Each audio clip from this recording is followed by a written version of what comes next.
Bonjour à tous et bienvenue. Je vous laisse le temps de vous connecter et de venir nous rejoindre. Nous sommes très heureux de passer cet après-midi avec vous pour ce septième numéro, cet ultime numéro 2021, épisode 7 du cycle de webinaires Tous Mobiles, webinaires qui s'inscrivent, je vous le rappelle, dans le cadre de la démarche initiée par le laboratoire de la mobilité inclusive avec le soutien du ministère de la Transition écologique. Alors, quelle solution pour une mobilité durable pour tous? Quel lien entre enjeux environnementaux et enjeux sociétaux? Quelle perception les publics les plus fragiles ont-ils de la question environnementale? Que se cache-t-il exactement derrière la notion émergente d'écomobilité inclusive? C'est à toutes ces questions que nous allons tenter de répondre pendant les 90 minutes que nous allons passer ensemble. Un programme riche, un webinaire que nous avons construit en deux séquences. Dans la première séquence, comprendre, trois intervenants nous donneront des éléments de lecture. Pierre Taillant nous livrera quelques chiffres clés. Gérard Enja réinterrogera les termes de mobilité inclusive et de mobilité durable. Et avec Daphné Chamard-Terlin, nous nous intéresserons à la perception qu'ont les personnes les plus fragiles de la question environnementale. Dans une seconde séquence baptisée Agir, nous écouterons celles et ceux qui se mobilisent pour faire émerger des dispositifs facilitant une mobilité durable pour tous. Nous nous pencherons sur l'émergence de cette notion d'éco-mobilité inclusive avec deux acteurs, Justine Villaume pour le réseau Mobine et Karim Aït Youssef pour WeMove. Nous verrons comment ils intègrent dans leurs solutions ces enjeux d'inclusion et de durabilité. Et puis nous ouvrirons ensuite une série de focus sur l'autopartage avec Bruno Flinois, focus sur les mobilités actives autour de Marion Georges pour Solicycle et Sébastien Simoneau pour l'association Ciel Bleu. Enfin, direction la métropole de Lyon avec un focus territoire. Nous parlerons des ZFE avec Virginie Bourdin. N'hésitez pas à poser vos questions à nos intervenants via le chat, plus exactement dans l'onglet questions et réponses. Nous aurons deux temps d'échange durant cet après-midi de webinaire. Enfin, sachez, comme tous nos précédents webinaires, que vous pouvez retrouver ce numéro, que vous pourrez retrouver ce numéro en replay, à la fois sur la chaîne YouTube du LMI et sur celle de France Mobilité. Je vous le disais en introduction, ce septième épisode clôt notre cycle 2021. Un petit mot encore peut-être pour vous dire que finalement, vous avez été très nombreux à nous suivre tout au long de cette année, plus de 5000, soit en direct, soit en replay. Et nous sommes vraiment heureux d'avoir contribué avec ces webinaires à commencer à faire émerger une communauté Tous Mobiles. Cette aventure va se poursuivre en 2022. Nous vous en dirons plus avec notamment un bel événement à venir en fin de webinaire. Il est temps donc d'ouvrir ce rendez-vous et pour cette première séquence comprendre, de laisser la parole à Pierre Taillant. Bonjour Pierre, merci d'être avec nous, toujours aussi fidèle depuis le premier épisode. On va essayer avec vous, autour de quelques chiffres, de comprendre les enjeux justement de la mobilité et de ses impacts, qu'ils soient environnementaux, sociaux ou encore économiques. Je vous laisse la parole. Oui, bonjour Francis, bonjour à toutes et à tous. On peut attaquer sur la première diapo, s'il vous plaît. Je vous propose d'abord, comme entrée en matière, quelques chiffres sur les grandes caractéristiques de la mobilité. Ici, je vous propose les moyennes sur les répartitions modales des modes de transport, le temps passé dans les transports et le nombre de trajets réalisés. Ce sont des chiffres basés sur l'année 2017. On voit que les modes routiers dominent les trois indicateurs, sur les trois indicateurs, les modes routiers dominent sur une part des deux tiers. Les transports collectifs routiers et ferroviaires sont assez proches sur le temps passé et le nombre de trajets qui sont réalisés. Et bien sûr, le ferroviaire est supérieur en nombre de kilomètres grâce au TGV à la grande vitesse. Enfin, on voit que la marche représente une faible part des kilomètres, mais qu'elle représente par contre 22% du temps passé dans les modes de transport et 18% du nombre de trajets. Donc là aussi, ce sont des chiffres très globaux, ce sont des moyennes et si on décompose ces chiffres, ils varient fortement que l'on soit, bien sûr, selon les différents types de territoires, que l'on soit dans une zone rurale ou dans une zone urbaine dense. Sur la diapo suivante, quelques chiffres clés là aussi. Je vous rappelle que la mobilité quotidienne en France, c'est 181 millions de déplacements, donc de micro-décisions décentralisées de déplacement. En moyenne, on se déplace 1 heure par jour pour parcourir 30 km. Alors là, c'est si on prend ces déplacements du quotidien. Si on intègre la longue distance, c'est à peu près 50 km par jour en moyenne. Et ce qui est remarquable de constater, c'est que cette durée de déplacement d'1 heure est assez constante au fil du temps, dans la longue période, et donc que les gains se sont faits sur la vitesse de déplacement et donc sur le nombre de kilomètres, mais autour de 7 heures ou un petit peu plus d'1 heure de déplacement en moyenne. Donc un temps quasi constant. Et là aussi, surtout pour les plus riches, si je caricature un petit peu, plus on est riche, plus on se déplace vite et plus on se déplace loin. Sur les motifs de déplacement, aller à son travail c'est le premier motif de déplacement au quotidien pour 18% des trajets. Ensuite, c'est le domicile études et l'accès aux services des quotidiens. Et là aussi, j'ai pioché quelques chiffres comme ça, mais je vous rappelle que plus de 50%, 56% des actifs vont au travail pour réaliser des tout petits trajets inférieurs à 2 km en voiture. Et donc, ça représente un nombre conséquent de personnes, 1,7 million de personnes.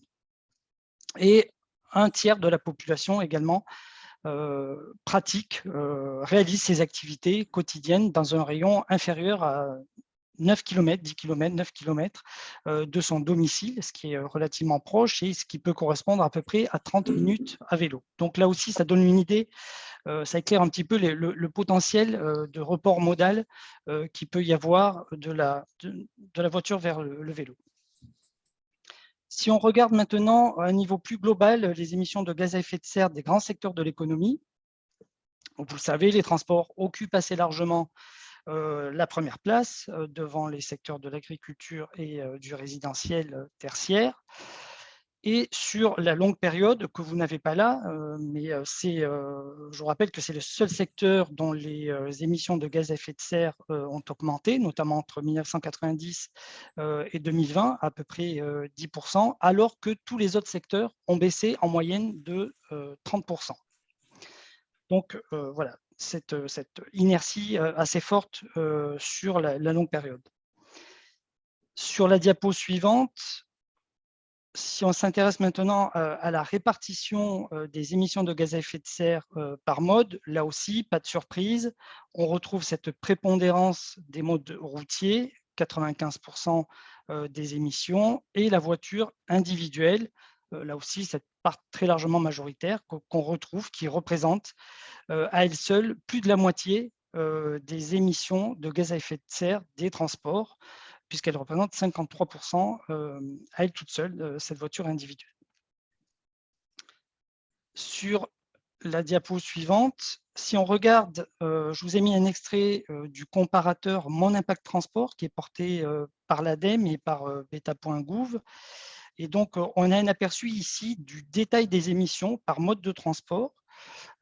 Et positionner l'ensemble de ces modes les uns par rapport aux autres, à la fois sur de la courte distance. Alors vous pouvez, si vous allez sur le comparateur, vous pouvez faire varier, choisir la distance qui vous intéresse, mais j'ai fait pour l'exercice volontairement une très courte distance et une distance de 1000 km qui permet de voir cette pondération des modes de transport les uns par rapport aux autres, et notamment le faible impact des modes électriques par rapport aux modes thermiques, grâce à une électricité qui est faiblement carbonée en France. Et on voit bien, par exemple, sur un trajet, certes théorique, mais de 1000 km en TGV ou en avion, et ici, on s'aperçoit que l'avion émet 100 fois plus de 100 fois plus que le TGV. Donc, ce sont des chiffres qu'il faut avoir en tête, et je vous renvoie vers le comparateur qui permet de réaliser ces petits exercices-là et de positionner les modes les uns par rapport aux autres.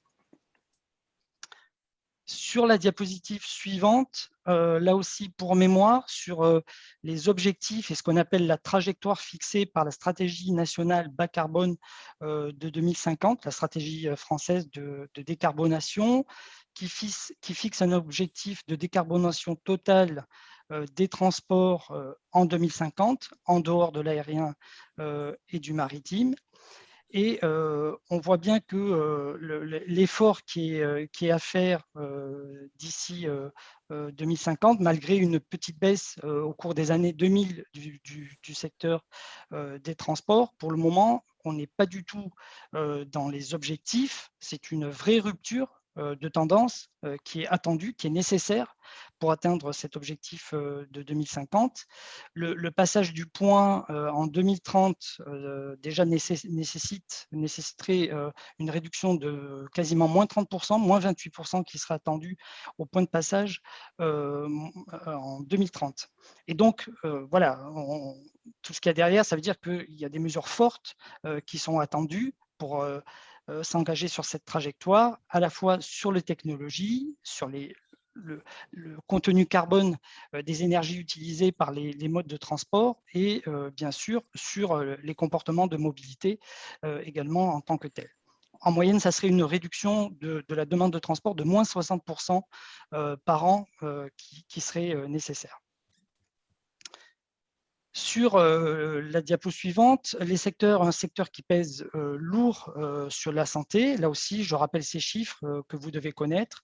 Les transports routiers sont à l'origine d'à peu près 18% des particules, des petites particules inférieures à 2 microns et demi et 15% de ce qu'on appelle les PM10 inférieurs à 10 microns, de 63% également des oxydes d'azote.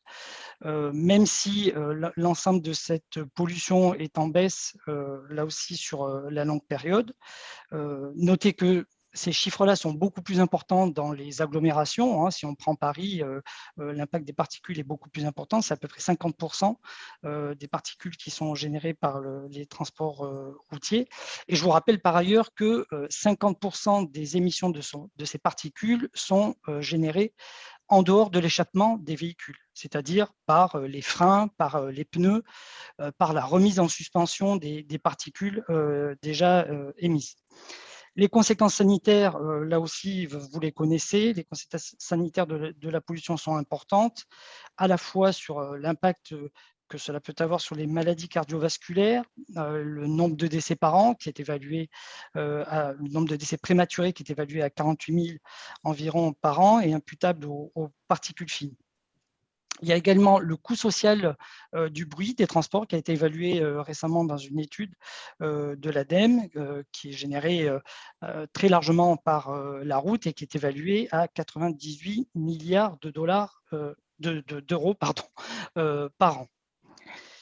Notez également sur ce point que ce sont souvent les populations les plus pauvres qui cumulent ces différentes expositions, que ce soit à la pollution, au bruit, et qui n'ont pas les moyens de se soustraire, les moyens financiers de se soustraire à ces nuisances.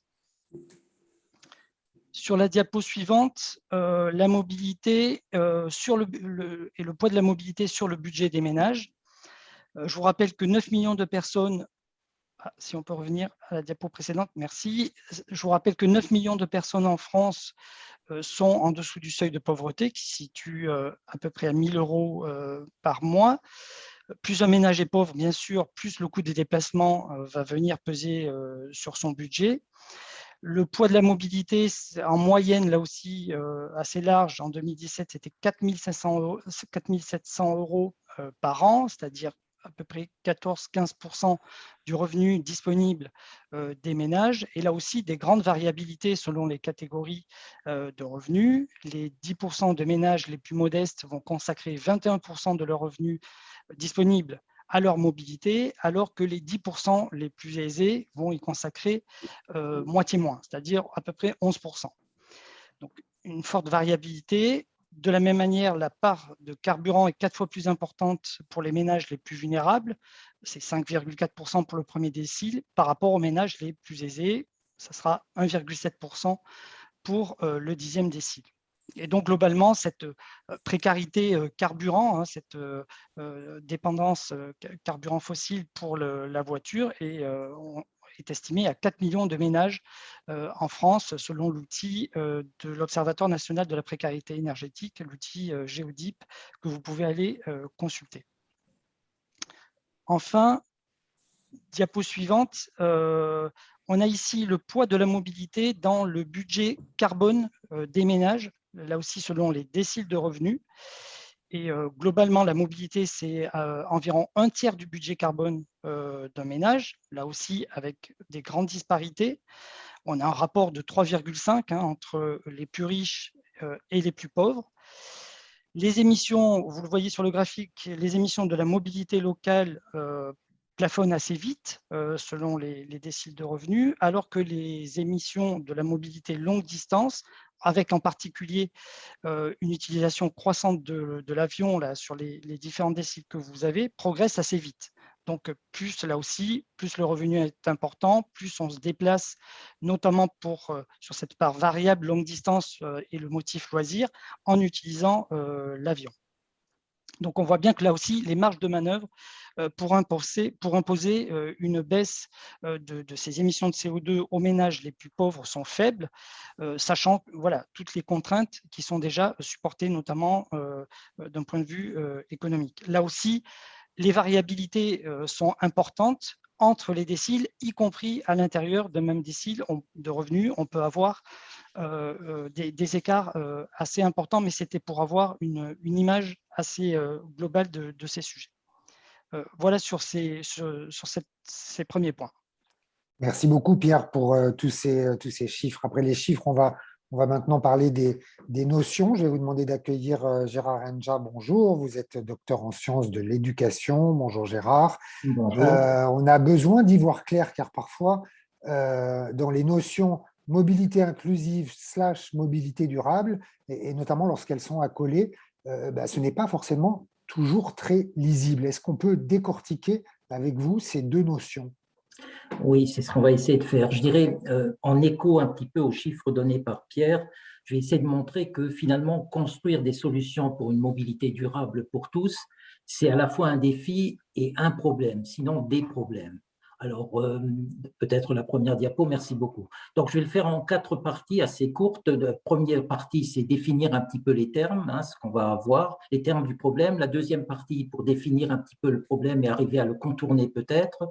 Une troisième pour évoquer l'idée de solution, parce qu'on parle quand même aujourd'hui de solution. Et une dernière pour penser un tout petit peu l'avenir. Donc, la première partie, c'est les définitions. À mes yeux, on prend souvent les choses à l'envers, c'est-à-dire que on pense solution avant même d'avoir analysé le problème. Et je pense que souvent, on va vite dans ce domaine-là. Ici, aujourd'hui, on ne parle pas simplement de mobilité, comme on l'a fait maintenant depuis 10 ans, 20 ans ou plus, mais de mobilité durable et de mobilité durable pour tous. Donc, ce qui change quand même beaucoup de choses. En premier lieu, le mot durable, derrière le mot durable, il y a deux sens, c'est-à-dire il y a l'idée de temps, durer longtemps, mais il y a aussi l'idée de sans préjudice pour les générations futures. Donc, si j'allie ces deux choses, durer longtemps et sans préjudice pour les générations futures, je poserai juste une question. Pensez-vous qu'aujourd'hui, la mobilité telle qu'on l'entend aujourd'hui puisse encore durer longtemps? À l'évidence, la réponse, ce sera non. Le pour tous renvoie beaucoup à l'idée de mobilité inclusive. D'ailleurs, les deux termes, on les emploie souvent de façon un petit peu synonyme. La mobilité pour tous donc, est reliée à la mobilité inclusive et elle concerne surtout les précaires, les fragiles, les anonymes, ceux auxquels il faudrait finalement accorder des nouveaux droits pour les hisser au même niveau que les autres, avec l'idée qui est de les insérer ou de les intégrer. Alors que l'inclusif, c'est sans doute autre chose, c'est aussi un mouvement du système lui-même. Et là aussi, je poserai une question. Pensez-vous que finalement, travailler simplement avec les précaires et les fragiles pour les faire accéder à la mobilité pourra suffire? Et est-ce qu'il ne faudra pas en parallèle aussi penser renoncement? Renoncement à des formes de mobilité pour eux, mais aussi pour tout le monde. Et c'est là que le pour tous, aujourd'hui, change de sens. Le pour tous, c'était tous ceux qui sont fragiles et demain, c'est tous ceux finalement qui se déplacent ou qui sont mobiles. Et le troisième terme, c'est le mot mobilité. on le définit encore beaucoup par rapport au transport, au déplacement. D'ailleurs, les tableaux que nous a donnés Pierre, on voyait bien cette mobilité déclinée aussi beaucoup par cette forme de déplacement. Donc, les déplacements, et en plus observables. Les flux, le nombre de permis de conduire, le nombre de voitures, après qu'elles soient électriques ou autonomes ou thermiques, ça change quelque chose, mais ça ne change pas fondamentalement le problème.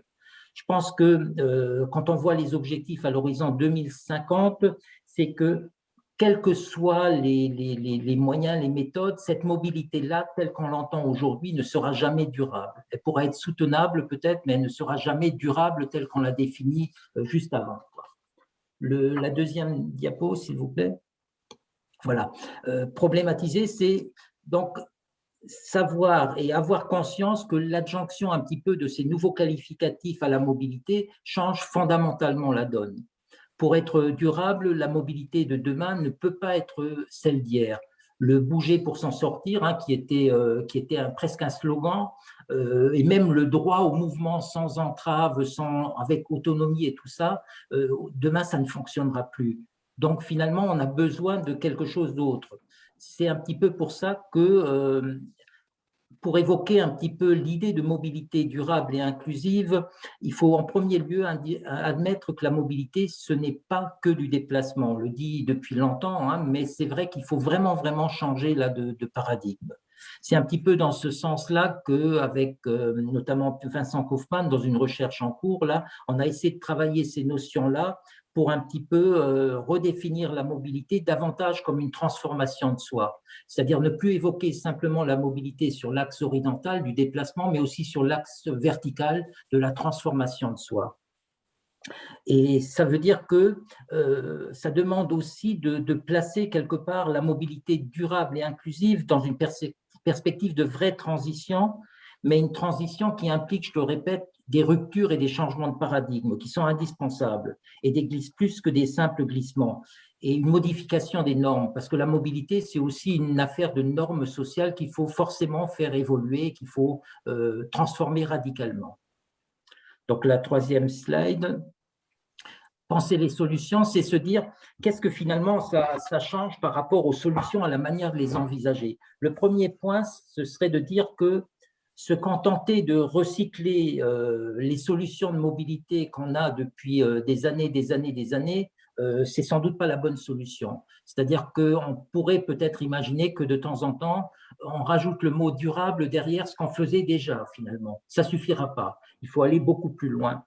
La mobilité durable doit dépasser très largement, je pense, les cibles traditionnelles aussi de l'inclusion. C'est ce que j'ai dit. Elle doit concerner effectivement les fragiles, mais la mobilité durable doit aussi s'intéresser aux plus favorisés. Hein. Comme l'a dit Pierre avant, c'est eux quand même qui posent le plus gros des problèmes.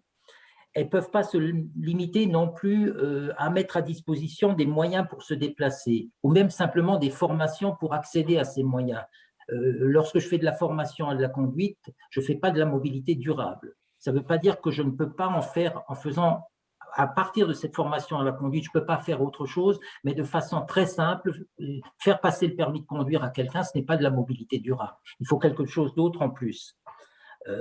Les solutions, pour ça, elles doivent participer à deux enjeux, c'est-à-dire sans doute la compréhension, mais aussi la prise de conscience de l'impact de ces déplacements et l'impact de sa mobilité quelque part sur la planète. C'est une des conditions les plus importantes. Les solutions doivent aussi, à mes yeux, éviter d'être descendantes, ce qui était souvent le cas. Elles doivent émerger des territoires, je sais qu'on en parlera sans doute après, mais aussi de ceux qui les habitent et être partagés plus qu'imposés. Et ensuite, l'autre point qu'il faut, je pense, soulever, c'est s'il importe sans doute que l'individu et que chacun fasse sa part, un petit peu comme le colibri, là, un petit peu en hommage à Pierre Rabhi qui vient de nous quitter, il faut savoir qu'il faudra aussi dépasser le champ de ce simple individu ou le champ de l'individuel pour aussi s'attaquer au collectif et plus sûrement encore au systémique, parce qu'on est sans doute dans une approche systémique d'un problème qui inclut l'individu mais qui le déplace. Donc le dernier point, c'était de me dire, penser l'avenir, aucune solution, la solution des solutions, aucune solution ne pourra faire abstraction d'un dispositif d'accompagnement au changement et s'inscrire dans une perspective globale d'éducation une éducation qui doit commencer aujourd'hui, même si ses effets vont se faire sentir peut-être dans 5 ans, dans 10 ans. Mais enfin, il faut commencer, hein, il faut vraiment commencer. Et il y a sans doute une question assez lourde de sens, même par rapport à cette éducation.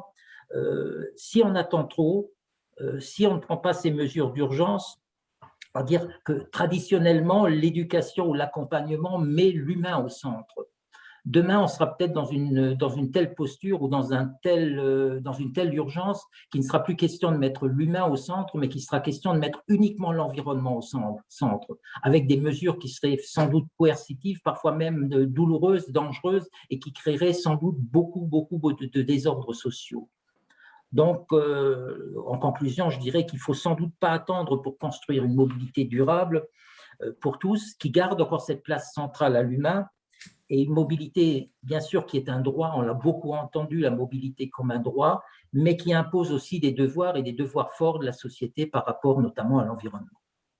Merci beaucoup. Merci beaucoup Gérard pour cet éclairage. Vous l'avez évoqué, hein, vous menez pour le laboratoire de la mobilité inclusive avec le sociologue Vincent Kaufmann une recherche exploratoire qui s'intitule « Mobilité durable et inclusive, quel processus éducatif ?» L'objectif de cette démarche est de mettre en cohérence les différentes visions de mobilité inclusive et de mobilité durable coordonnées à un projet d'éducation. Le LMI publiera vos travaux et nous les découvrirons au premier trimestre 2022. Pour clore cette séquence Comprendre, nous allons tenter maintenant de répondre à cette question. Quelle perception les publics fragiles ont-ils de la question environnementale? Bonjour Daphné Chamard-Terlinck. Bonjour Francis. Chargée de projet mobilité inclusive et durable au Secours catholique. Alors vous avez travaillé dans le cadre de débats organisés par votre organisation sur cette question, sur cette perception qu'ont les plus fragiles de la question écologique et de la perception aussi des moyens finalement qu'on leur donne pour qu'ils puissent participer également à cette transition. Oui, exactement. Alors en fait, on a eu l'occasion, donc d'abord suite au débat national donc, qui avait été organisé post-Gilets jaunes et puis aussi suite au confinement, de prendre le temps d'écouter les personnes qu'on accueille. Juste, je me permets cette petite parenthèse, le revenu mensuel médian des personnes qu'on accueille au Secours catholique est de 537 €. Je vous dis ça juste pour que vous compreniez au nom de qui on veut prendre la parole, puisque voilà, pour pas tout mélanger. Ce qui ressort clairement, hein, c'est quand on parle du monde d'après, ou en tout cas de ce qu'on envisage pour l'avenir, c'est que la transition écologique, elle est un enjeu, que c'est abordé avec clairvoyance et qu'il y a un sens aigu de la responsabilité, avec une envie de moins polluer, une envie de réduire tout ce qui détruit finalement notre planète. Et ça, ces enseignements, ils sont d'autant plus forts dans le deuxième rapport qu'on a publié, donc justement suite au confinement, parce que, et je pense que ça, tout le monde pourra plus ou moins s'y retrouver, hein, mais ça fait vraiment partie des enseignements de la pandémie, où la dimension écologique est ce qui a permis, en fait, et ces confinements a permis de redécouvrir, en fait, en 2 mois, une nature qui a inspiré, qui a respiré mieux que d'habitude. Et donc, on a une préoccupation dans ce que nous remontent les personnes, plus forte, de penser à la nature, de protéger l'écosystème, avec plusieurs axes de progrès, de réduire les causes de pollution, moins de pollution, refuser la réouverture d'usines polluantes, travailler aux problèmes écologiques, travailler aussi à des mesures radicales pour la planète. Donc, ça fait aussi écho à ce que disait Gérard aussi, hein, sur la dimension systémique et puis individuelle. On a aussi, je vous donne des verbatims, hein, de stopper le subventionnement du pétrole, de l'essence, des énergies fossiles en général. Donc, en tout cas, nous, ce qu'on observe, c'est qu'il y a une conscience de ces enjeux autour de la dimension écologique. Mais l'enjeu est bien de pouvoir conjuguer l'accès de tous aux besoins essentiels, la mobilité, l'alimentation, le logement, l'accès à l'information et la réduction de l'empreinte écologique. Et c'est là où on recentre particulièrement sur notre enjeu de mobilité, parce que ce qui ressort, en tout cas des personnes qu'on accueille, c'est la question de l'isolement. Et ça s'exprime surtout dans les campagnes, dans les petits villages, aussi dans certaines villes. Et donc, le premier frein pour sortir de cet isolement, c'est la mobilité. Sauf qu'aujourd'hui, il y a une question d'impasse et de dépendance, en fait, où on nous dit soit j'ai pas ou peu de transport en commun, et d'un autre côté, un budget voiture qui est devenu prohibitif, donc, ou des personnes qui nous disent dans la commune d'à côté, j'y vais en stop ou je n'y vais pas, il n'y a pas de transport en commun, il n'y a pas de train. Des personnes qui nous disent on est à la campagne, donc j'ai une vieille voiture, si elle me lâche, je ne sais pas quoi faire. Donc on a vraiment cette dualité entre cette conscience et en même temps ce besoin de mobilité pour sortir de l'isolement et puis pour tous les enjeux liés à l'accès à la mobilité qu'on a eu l'occasion de partager toute cette année. Donc vraiment, l'accès de chacun à la mobilité est perçu comme crucial pour revitaliser les territoires, pour éviter l'isolement et l'exclusion. Et là encore, quand on parle avec les personnes, il y a cet enjeu de partir des besoins du territoire, de travailler sur la plus grande accessibilité des transports en commun, que ce soit sur leur diversification, mais aussi sur la question des tarifs et de l'accès plus globalement aussi à tout ce qui est nouveaux modes de transport, les innovations de transport solidaire, les transports doux. Donc aujourd'hui, quand on interroge ces personnes, il y a vraiment cet enjeu de se dire oui, il faut protéger la nature, il faut sauvegarder cette maison commune, mais aujourd'hui, on a besoin de se déplacer. Et surtout quand on est dans un milieu rural, si on ne se déplace pas, on est isolé et c'est l'exclusion. Donc il y a vraiment cet enjeu qui revient. Et puis, il y a un troisième enseignement qui est aussi important à soulever, c'est qu'on a cette conscience, cette responsabilité qui est là de protéger notre planète. Mais il y a aussi cette question de la juste place de cette transition, pour pas que la transition écologique pèse de manière disproportionnée sur les plus précaires. Et là, je reprends aussi ce que nous enseignent les rapports, c'est comment on sort d'une société d'hyperconsommation grâce à un choix collectif, une responsabilité qui est équitablement partagée, et non d'une privation qui serait subie par les plus précaires, par les plus pauvres, pendant que d'autres vivent dans l'opulence. Et ça, c'est vraiment quelque chose qui est ressorti en se disant qu'aujourd'hui, les plus pauvres sont les plus frappés par le dérèglement climatique, alors qu'ils n'en sont pas les plus responsables. Et c'est ce que présentait Pierre tout à l'heure dans les notions de bilan carbone. Et donc, il y a vraiment cette notion de transition juste. Oxfam sortait aussi une étude tous les ans qui nous rappelle que les 10% les plus riches de la population sont responsables de plus de la moitié des émissions de CO2. Et ça, on le retrouve aussi sur la dimension de la mobilité. Donc vraiment, ces trois enseignements, une conscience des enjeux de transition écologique, mais un véritable besoin de se déplacer et pas forcément d'alternative. Et en même temps, l'affaire de tous qui doit être remis en perspective par rapport à la place de chacun et surtout comment on fait en sorte que chacun participe de manière proportionnée. Donc c'est pour ça que voilà, on a cette vision de se dire que on n'aurait pas d'un côté une crise sociale et puis d'un autre une crise environnementale, mais on a bien une seule et même crise et que finalement on ne résoudra pas ces problématiques d'inégalité en termes d'accès à la mobilité sans une transition écologique, tout comme la transition écologique ne sera pas juste et ne pourra pas être complète si on ne prend pas en compte les plus précaires qu'on laisserait sur le bord du chemin, tout en permettant aux plus riches de continuer à polluer, notamment dans les déplacements de loisirs, comme on a pu le voir tout à l'heure. Voilà assez rapidement les enseignements principaux qu'on retrouve dans nos études. Rapidement, mais très clairement. Merci beaucoup, Daphné.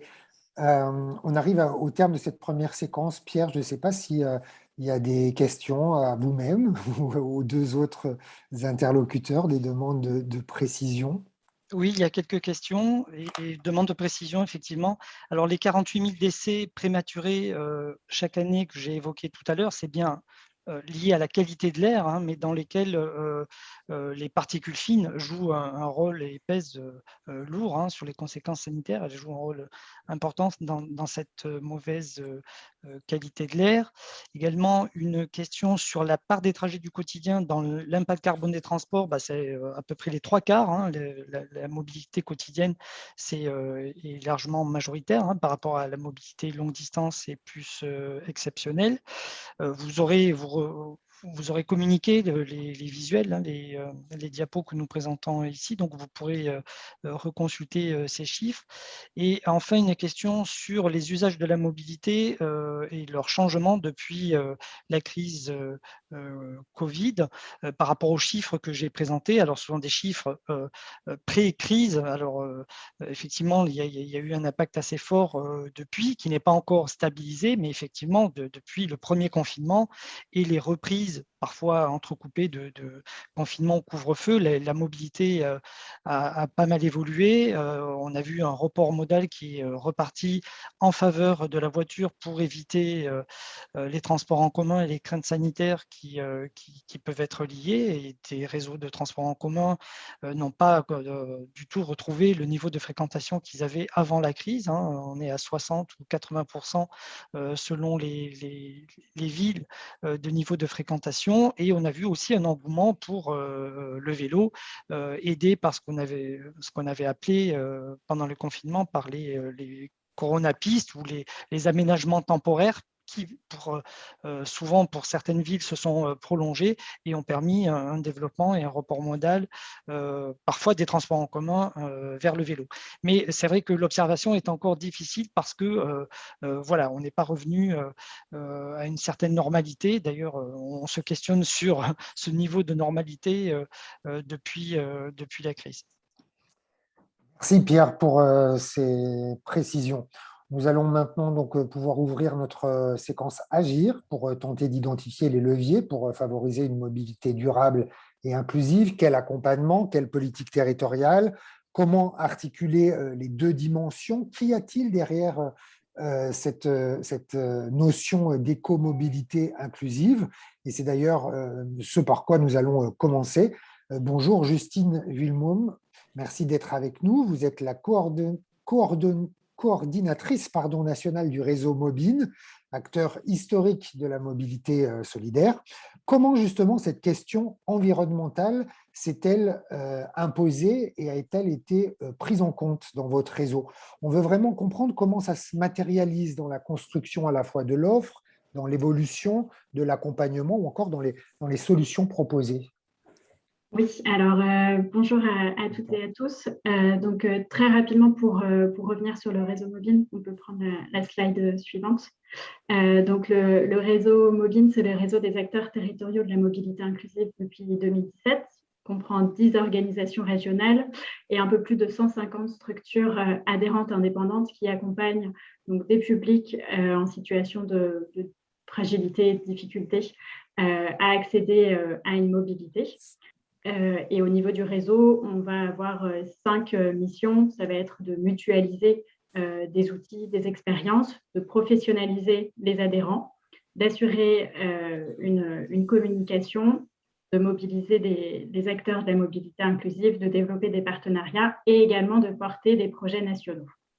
Donc on peut passer à la slide suivante. Merci.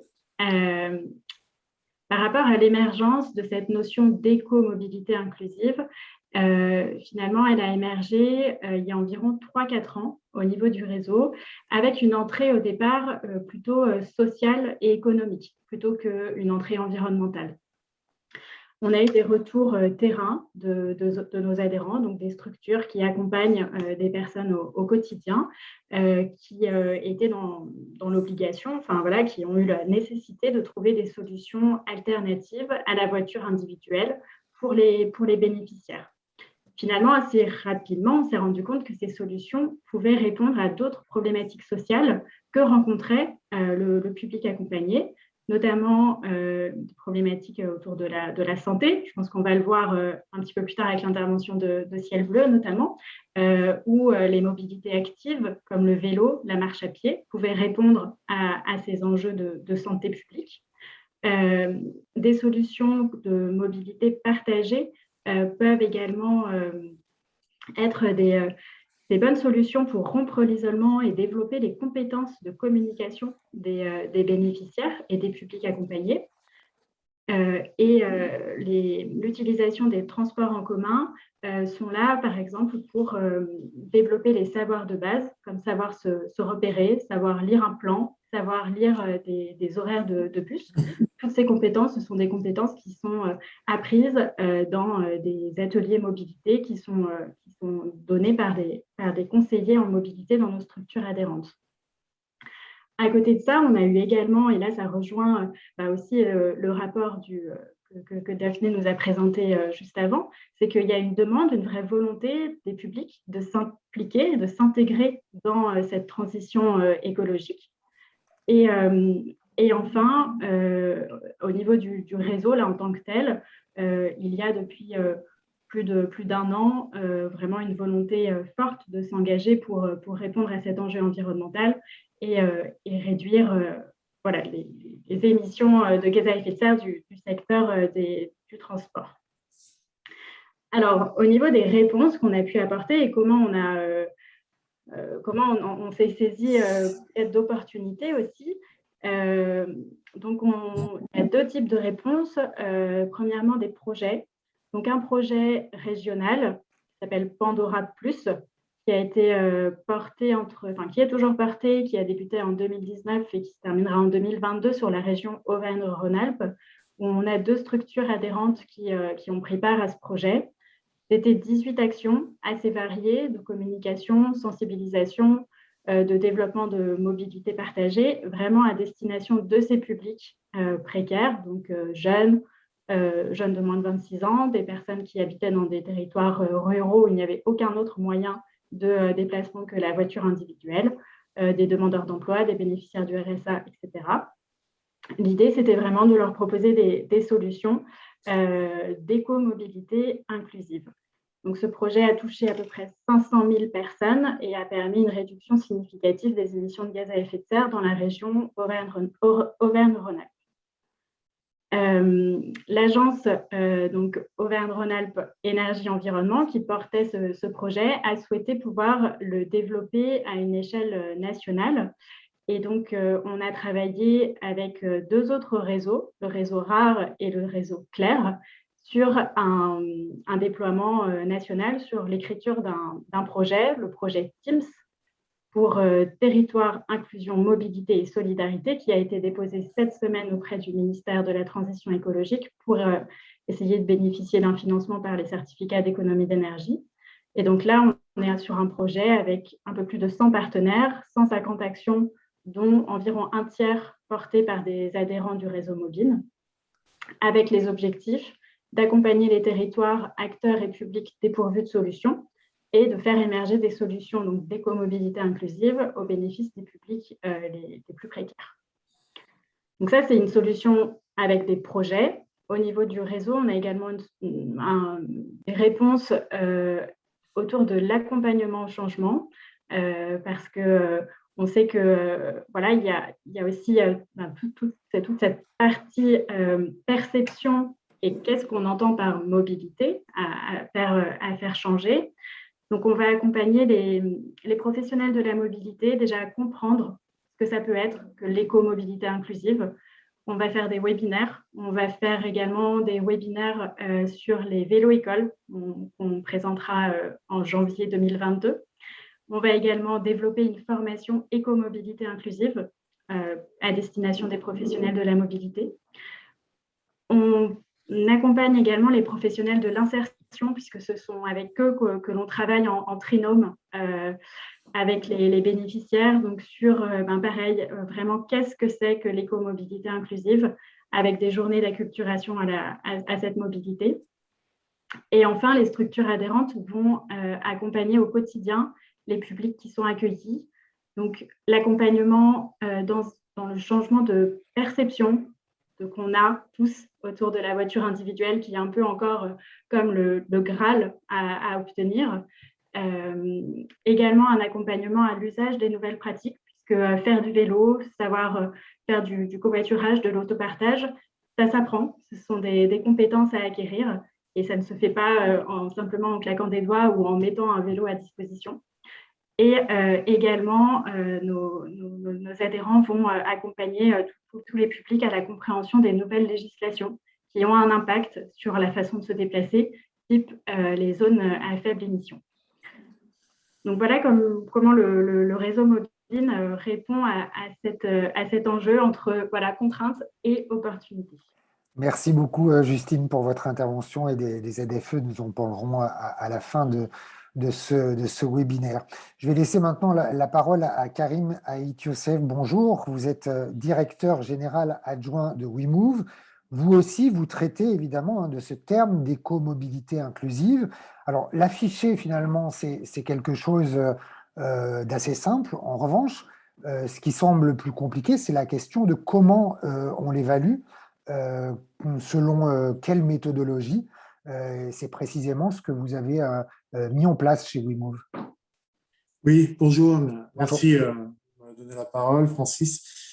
On peut peut-être passer tout de suite au slide suivant. Je vais être très rapide sur les constats et plutôt m'attarder, bénéficier du temps sur l'évaluation. Oui, je pense que c'est ce dont on a envie de comprendre. Exactement. Les chiffres, vous les avez. Il y a toujours 7 millions de personnes en précarité. On est tous d'accord sur ces chiffres. Et 8 millions de seniors en difficulté de mobilité, dont on parle assez peu. J'aimerais qu'on en parle un peu plus. Ça sera certainement l'objet d'autres webinaires. Donc, slide suivant. WeMove. Alors, WeMove, c'est une association où nous faisons la promotion et nous initions au développement de nouvelles pratiques de mobilité, alors de mobilité durable évidemment, sensibiliser tous les publics. J'ai coutume de dire de 7 à 117 ans, j'expliquerai pourquoi, parce qu'on est aussi dans la prévention avec les publics jeunes et dans la porte-solution, le public un peu plus âgé. Nous faisons la promotion d'une mobilité autonome, responsable et respectueuse de l'environnement. Slide suivante, s'il vous plaît. Pour cela, toute notre évaluation est basée sur le développement d'une application numérique, WIN, qu'on a créée en 2017 avec l'ADEME, donc avec un focus mobilité durable, éco-mobilité inclusive, où on allie à la fois les bienfaits de la mobilité durable à destination des publics en difficulté. Tout commence par cette interface qui nous permet justement de réaliser un test mobilité. C'est un QCM, un questionnaire assez rapide qui permet de très rapidement comprendre le profil de mobilité de la personne. Ce test, on a voulu qu'il soit accessible à tout le monde. Notre application numérique, elle est active réellement depuis 2019 et elle est à la disposition de tous les prescripteurs et des associations partenaires de WeMove. Ce test, il peut être réalisé par un conseiller mobilité, par un prescripteur ou par tout autre acteur de la sphère socio-professionnelle. Notre volonté aujourd'hui, c'est de le diffuser au maximum, toutes les pratiques au travers de cette appli. Le passage du test, il génère 14 profils. Alors, je vais être assez rapide là-dessus. Concernant les profils, on peut avoir des véhiculés contraints, des routiniers des transports ou des hyperlocaux citadins ou hyperlocales rurales. Ce sont des personnes qui vont être assez peu mobiles sur leur territoire. À partir de cette définition du profil, on va créer un parcours mobilité. C'est un peu ça se visualise avec le schéma qu'on a en analysant les besoins du bénéficiaire au regard de ce qui existe sur le territoire. Pour cela, on a créé, aujourd'hui, on en est à plus de 3000 fiches services identifiées de mobilité durable sur les territoires. Ça va des transports en commun, évidemment, à la vélo-école ou aux microservices mobilité proposés par une mission locale, par exemple. Toutes ces solutions, pour les adapter aux besoins du bénéficiaire, à notre appli, elle va, je vous le rappelle, elle va générer un profil, donc bien identifier le besoin des bénéficiaires, et on a un algorithme qui va nous permettre finalement, avec un conseil physique évidemment, mais l'outil numérique est intéressant parce qu'il va proposer des services adaptés, géolocalisés à la personne. On a un système de WinCart, on a cartographié tous ces services au niveau national dans les 12 régions dans lesquelles on est présent aujourd'hui. Tout ça avec objectif d'aller vers une mobilité durable et autonome. Dans cette application, en plus des 3000 fiches services mobilité, on a aussi des tutos, du e-learning. Finalement, on contribue à rompre la fracture numérique, qui est aussi l'une des fractures, en plus des fractures territoriales. On a créé un calculateur d'éligibilité aux aides sociales, ce qui nous permet aujourd'hui, si on passe au slide suivant, parce que j'ai peu de temps, je l'ai bien compris, Francis, d'accompagner dans le cadre de notre programme C2E qui nous permet justement de créer tous ces outils, de construire, d'augmenter le nombre de personnes accompagnées quotidiennement. L'an prochain, cette année, on va accompagner près de 25 000 personnes. On a dépassé nos objectifs et on dépassera plus de 30 000 personnes accompagnées avec 300 conseillers mobilité chez WeMove en fin d'année 2021, en répondant à toutes les régions en France que nous couvrons aujourd'hui. Évaluer le programme, c'est ça le cœur de notre métier, pour pouvoir anticiper une sortie du programme. Donc, sur le dernier slide, on aimerait, le slide suivant, s'il vous plaît, on aimerait créer une fiche opération spécifique qui est finalement à la continuité de notre programme. Notre programme était censé se terminer en 2022, il va aller jusqu'en 2026. Nous sommes en cours aujourd'hui d'évaluation des impacts. Ce qu'on peut vous dire aujourd'hui, c'est que notre programme génère 33% d'économie d'énergie, et ça c'est capital, 33% d'économie d'énergie par personne accompagnée. En plus de l'aspect social, sociétal, de retour à l'emploi, on a 48% de retour à l'emploi des personnes qu'on accompagne, des 25 000 personnes qu'on accompagne cette année. Mais le plus important, c'est que finalement, notre accompagnement génère des économies d'énergie d'une manière assez simple.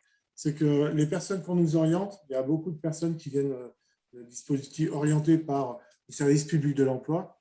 Pour rappel, on est le premier opérateur de mobilité inclusive pour Pôle emploi. C'est le dernier marché Pôle emploi qui nous permet de bénéficier de cela. Et donc, ces personnes-là, quand elles vont rechercher un emploi, instinctivement, elles vont, comme tout le monde, tout un chacun, elles vont prendre ce poste avec une voiture en étant seules. Et on va développer des solutions existantes d'autopartage, de covoiturage. On a énormément de réponses vélo. Quand on sait que 3 km, c'est pour la moitié des personnes qui vont travailler le trajet moyen pour les trajets courts où on a des réponses vélo assistance électrique.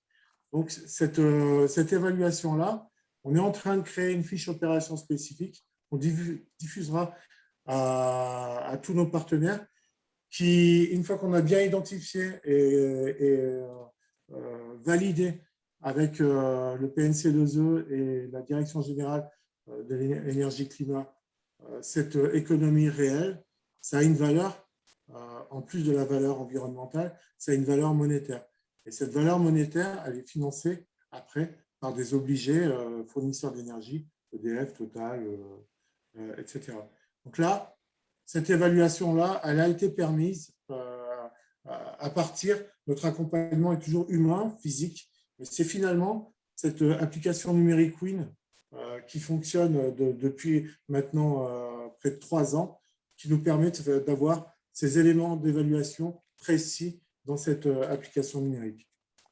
Merci Karim, on a un peu plus compris grâce à l'intervention de à la fois Mobine et WeMove, c'est ce concept d'éco-mobilité inclusive. Pierre, est-ce qu'il y a des questions sur ce sujet précis ou pas spécialement? Oui, quelques questions. Je pose directement à Karim puisqu'il avait la parole. Une question une personne qui demande où trouver l'application WIN, le test de WeMove, et également est-ce que WeMove intervient dans les Outre-mer? De très bonnes questions. L'application WIN, on la partage avec des partenaires sur les territoires avec lesquels on travaille. Donc, on la partage avec des associations en Occitanie, en Bretagne. Il y a une formation au préalable pour cette appli. Elle n'est pas pour l'instant, elle n'est pas en accès libre. On va la rendre en accès libre prochainement, mais pour le moment, elle n'est pas en accès libre. Par contre, toute structure peut nous contacter pour bénéficier d'une formation et avoir accès à cette appli parce qu'elle est particulière. Elle se veut, excusez-moi du terme barbare, mais elle se veut responsive et elle a des fonctionnalités qui nécessitent une petite formation. On est présent en Outre-mer depuis peu à Mayotte, sur le territoire de Mayotte, grâce au marché Pôle emploi. Donc, on est lauréat avec une structure qui s'appelle la MLESI, une structure associative du territoire Mayotte. Évidemment, on a voulu partager là, notre savoir-faire à cette structure mahoraise qui fait partie également du groupe SOS comme vous. Merci. Une autre question peut-être rapide pour Rapide, Justine, la dernière pour Justine. Oui, de Mobine, d'une demande de précision peut-être. Qu'est-ce qu'elle voulait dire quand, Justine, quand tu as évoqué les professionnels de la mobilité? Alors, pour nous, ça va être déjà au niveau des adhérents. Donc, c'est des auto-écoles sociales, des garages solidaires, des plateformes de mobilité. Mais plus largement, ça peut aussi être les collectivités territoriales qui mettent en place des services de mobilité inclusive sur leur territoire. C'était quand je parlais des webinaires et des formations. Mobine propose ce genre d'outils à la fois à ses adhérents, mais à la fois à ses non-adhérents. Voilà, donc c'est ouvert à toute structure qui a besoin d'un accompagnement pour mettre en place ces services de mobilité sur son territoire.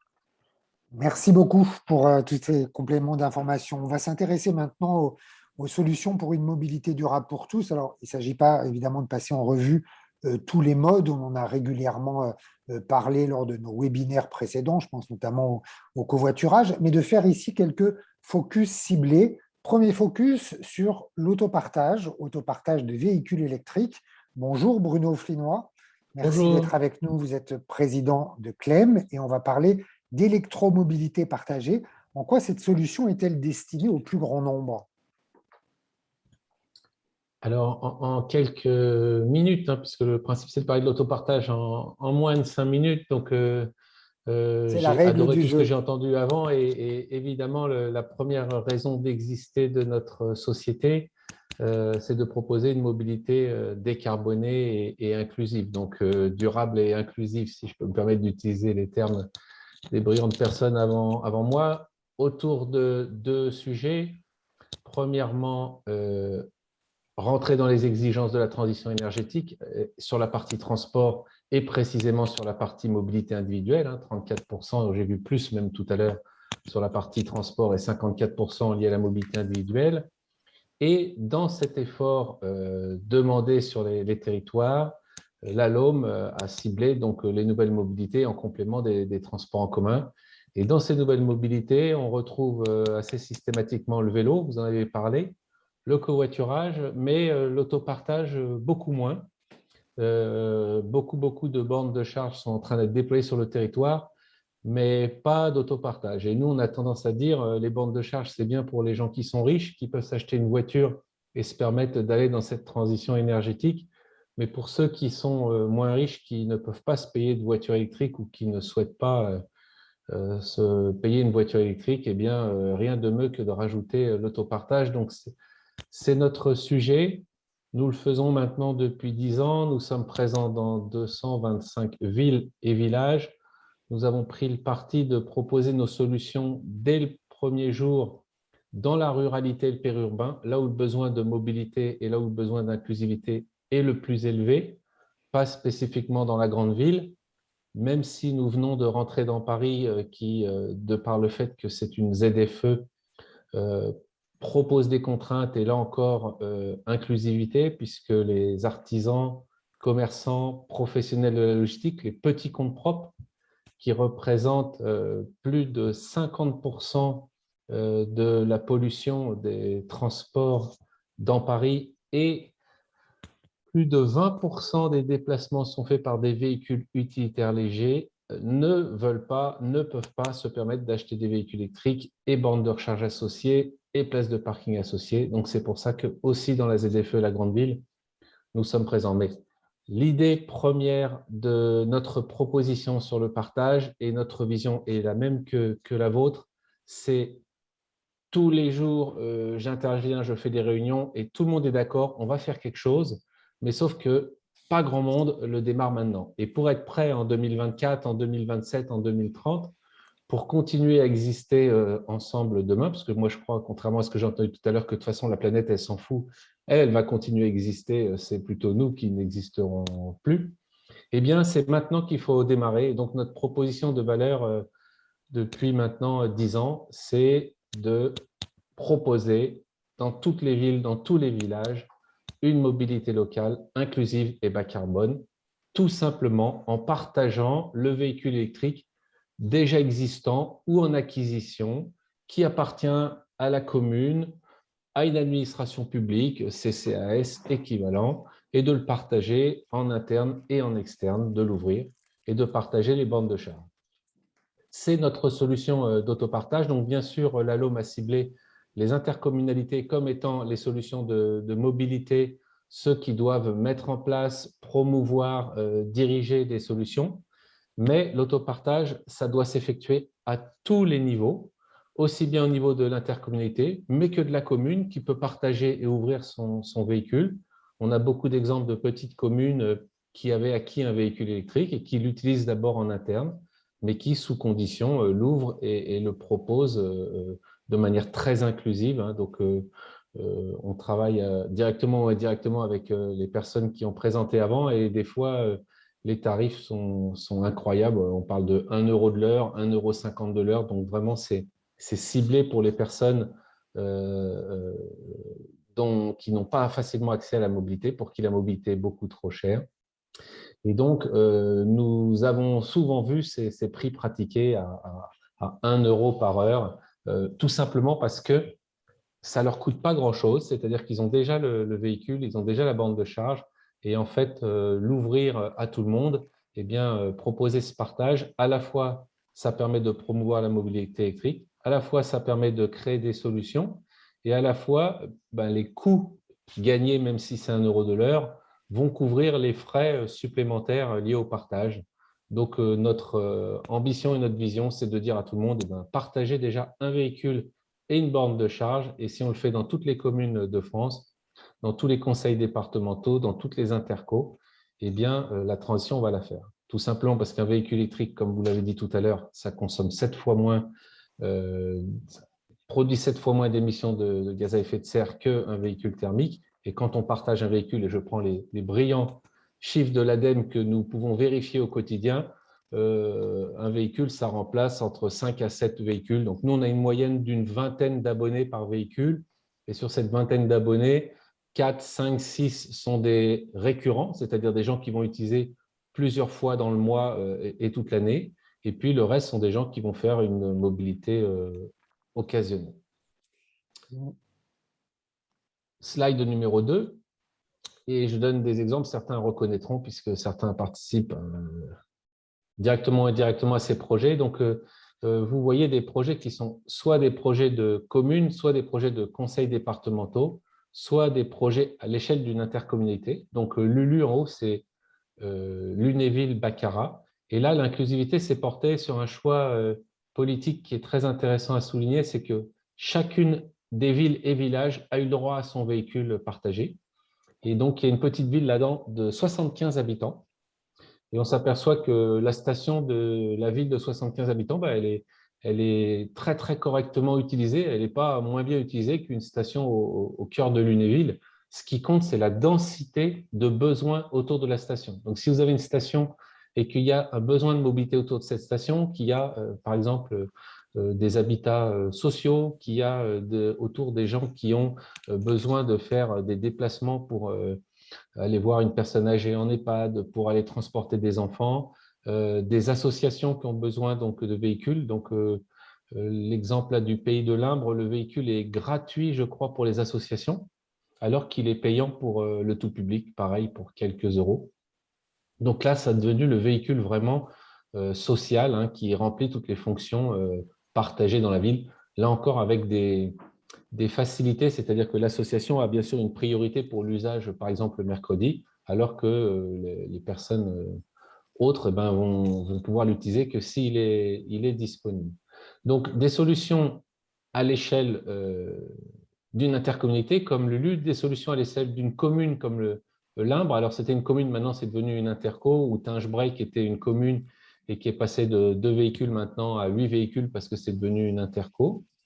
Mais aussi Autofree dans l'Orne, c'est le conseil départemental qui a beaucoup de véhicules en interne et ils ont décidé, il y a quelques années, de partager quelques-uns des véhicules électriques de leur flotte interne. On a commencé par 3 Et on en est à l'échelle de l'Orne à 32 véhicules partagés, dont 28 sont du conseil départemental et 4 en dehors. Donc les solutions doivent s'ouvrir, peuvent s'ouvrir.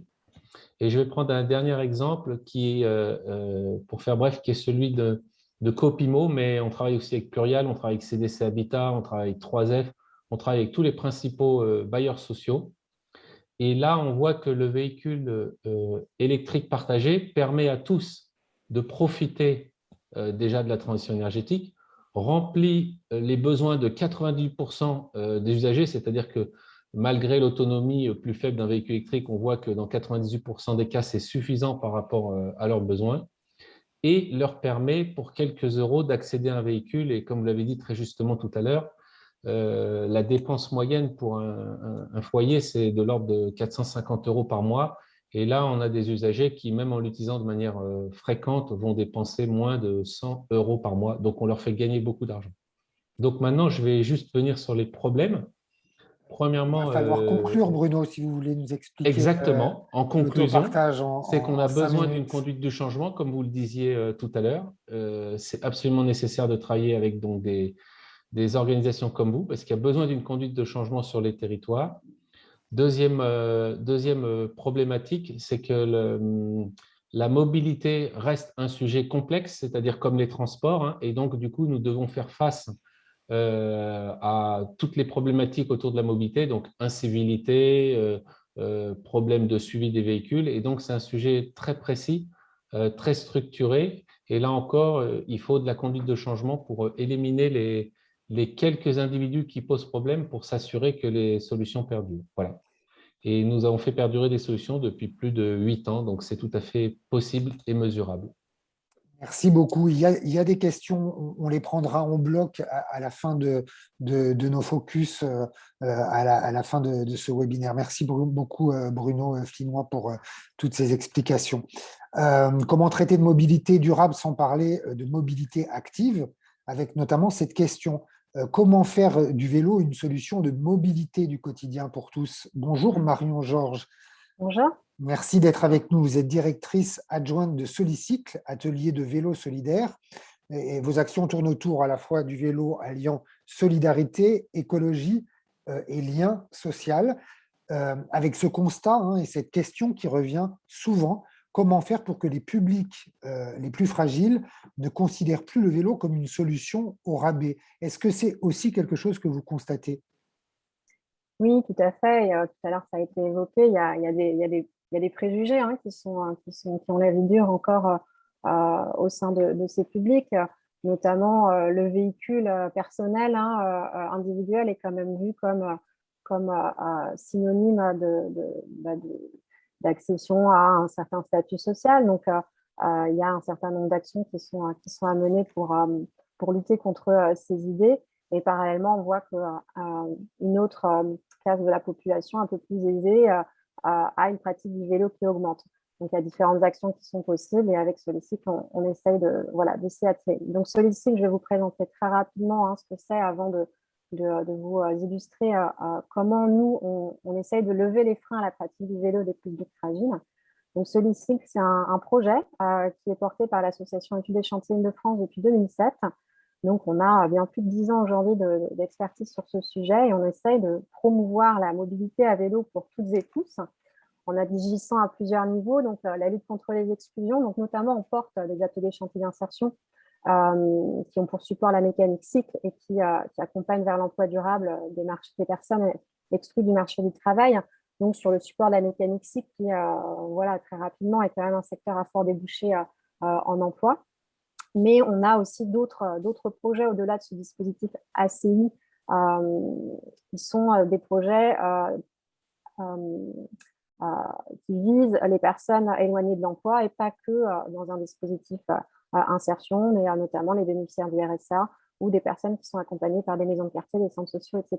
Je vous l'illustrerai après. Donc, Solicycle, c'est également un projet qui promeut le réemploi et la réparation pour remettre en circulation les vélos dormants dans une logique d'économie circulaire. Au passage, j'indique que ce sont 2,5 millions de vélos qui sont jetés tous les ans. Donc, il y a quand même, en termes de gisement, il y a quand même une ressource très importante qui est à disposition et qui permet de donner accès à des vélos à moindre coût en les remettant en état. Donc, c'est ce qu'on essaye de faire. On a un travail important aussi sur l'autonomisation des usagers via des actions de formation, d'échange de savoir-faire, notamment via l'apprentissage des premiers gestes de mécanique cycle, on le verra, des actions de vélo-école et de remise en selle. Le renforcement du lien social est un axe très, très, très fort au sein de notre projet, puisque on le verra à la slide suivante. Pour nous, le vélo peut aussi devenir un prétexte à renforcer la cohésion et à améliorer les conditions de vie des populations sur un territoire donné ou sur un quartier. Et enfin, on accompagne les projets vélo, que ce soit des porteurs de projets associatifs qui veulent monter des projets similaires à celui de Solicite, ou également des collectivités qu'on accompagne via des études, mais aussi des entreprises pour augmenter la part modale du vélo au sein de leur entreprise et auprès de leurs collaborateurs. Voilà, on peut passer à la slide suivante. Donc, comment on essaye de lever les freins à la pratique du vélo des publics les plus fragiles. Il me semblait important de préciser de replacer un petit peu ces freins dans un contexte.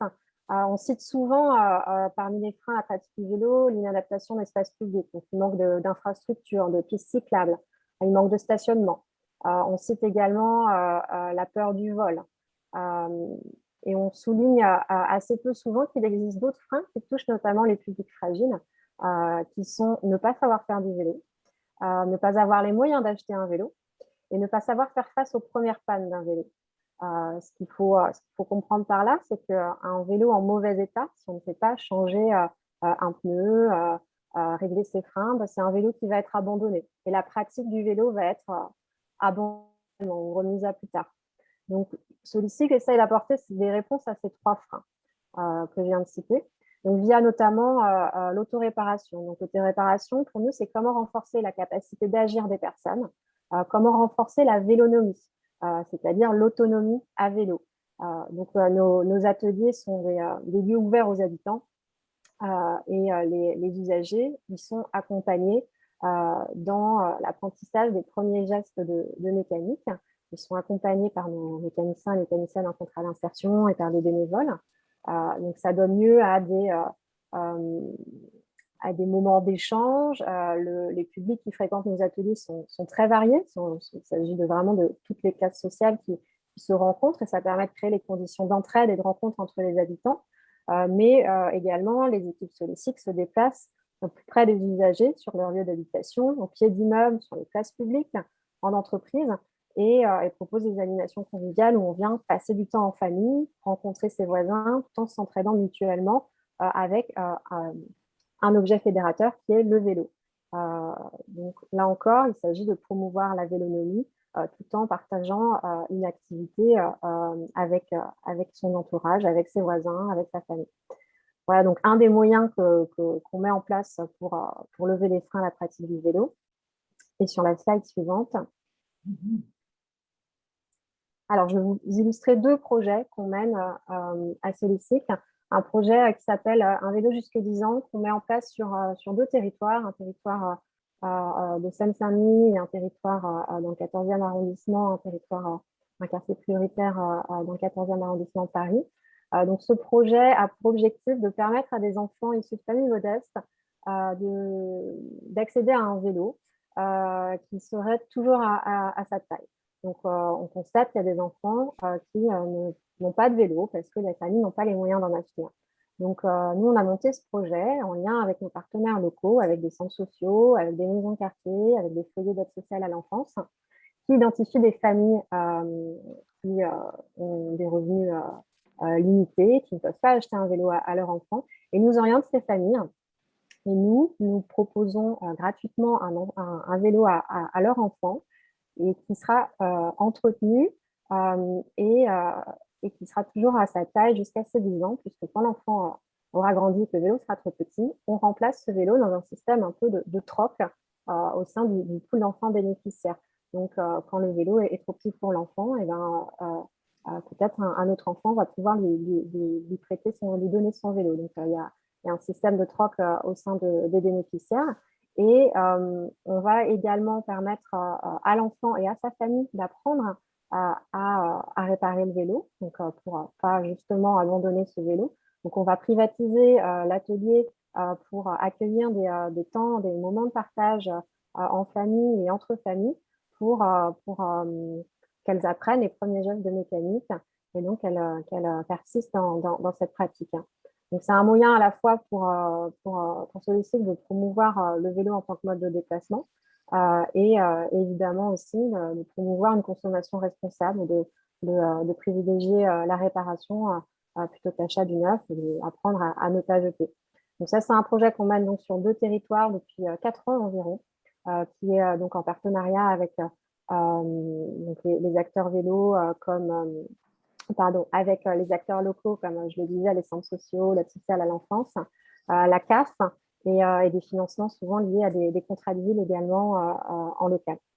Voilà donc le projet Un vélo jusque 10 ans et un autre projet qu'on mène en Seine-Saint-Denis avec le département de Seine-Saint-Denis qui a pour… En une phrase, je vous laisse Marion le présenter.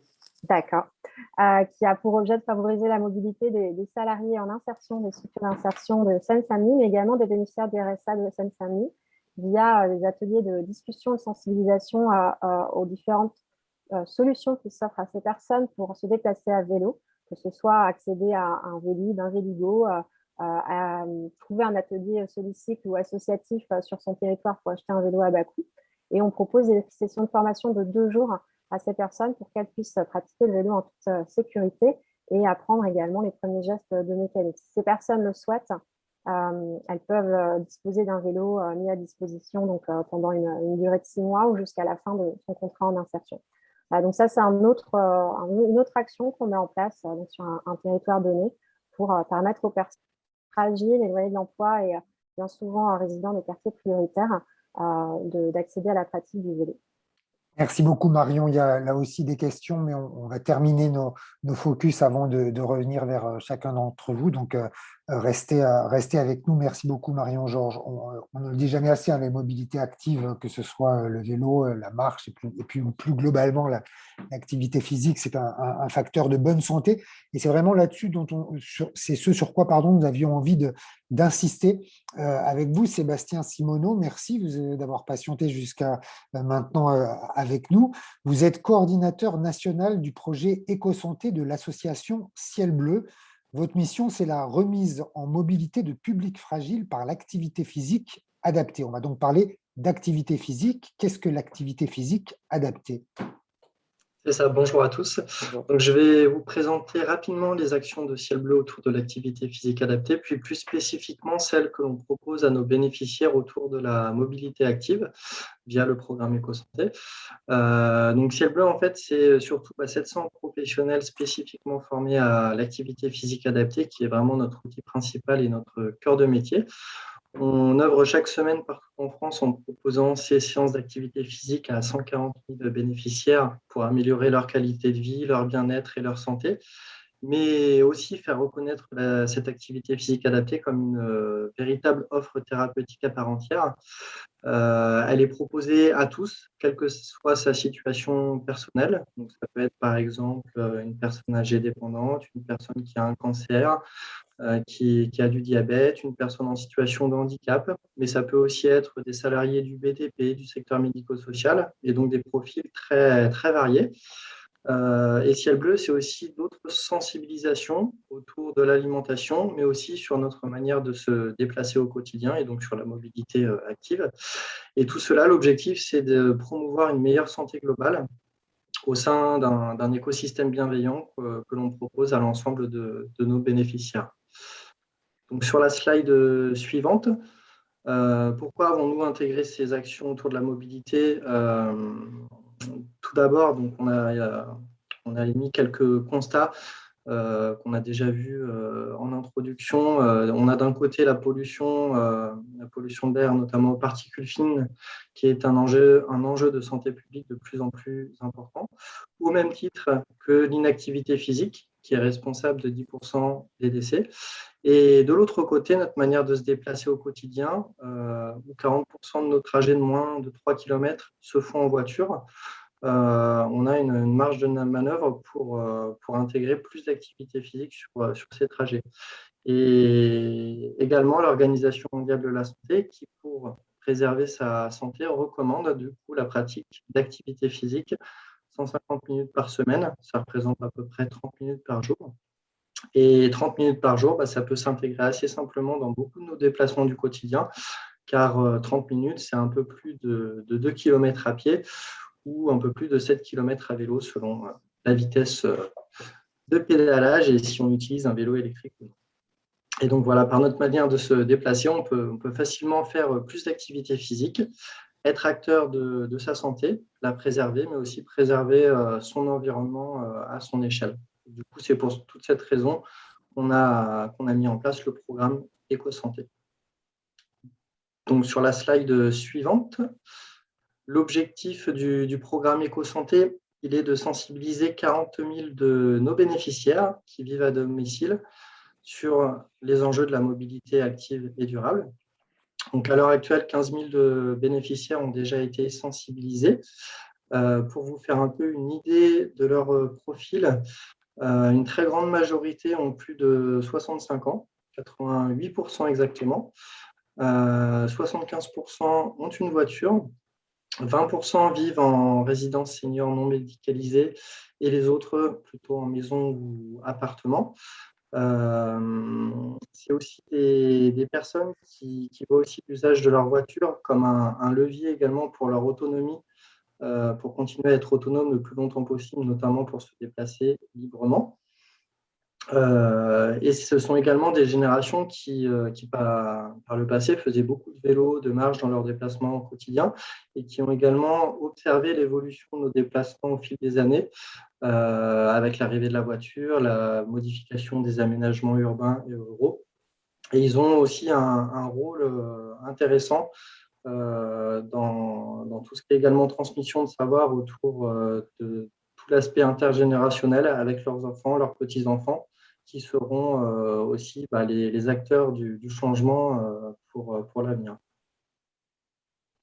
Donc, via le programme Éco-Santé, en fait, on les accompagne chaque semaine durant 6 mois autour de ces enjeux-là, avec 24 thématiques qui sont abordées.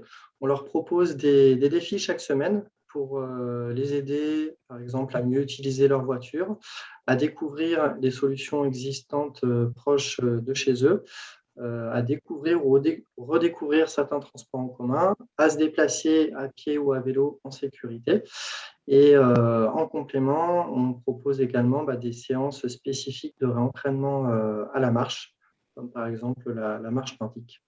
Voilà, et pour compléter toute cette sensibilisation présentielle, on a créé également des programmes numériques en ligne. Merci Sébastien. Et vous accompagnez combien de personnes? Comment? Et vous accompagnez combien de personnes? Alors, on accompagne 140 000 bénéficiaires au sein de toutes les actions de Ciel Bleu. Et via le programme Éco-Santé, on accompagne 40 000 bénéficiaires. Et je vous laisse conclure. Et donc, pour conclure, en fait, on réfléchit aussi à de nouveaux projets pour créer de nouvelles actions pratiques en concertation avec nos bénéficiaires, notamment sur la pratique du vélo, en complément de ce qu'on propose déjà autour de la marche. Et puis, pour terminer avec une petite anecdote, on a aussi des belles surprises avec certains de nos bénéficiaires.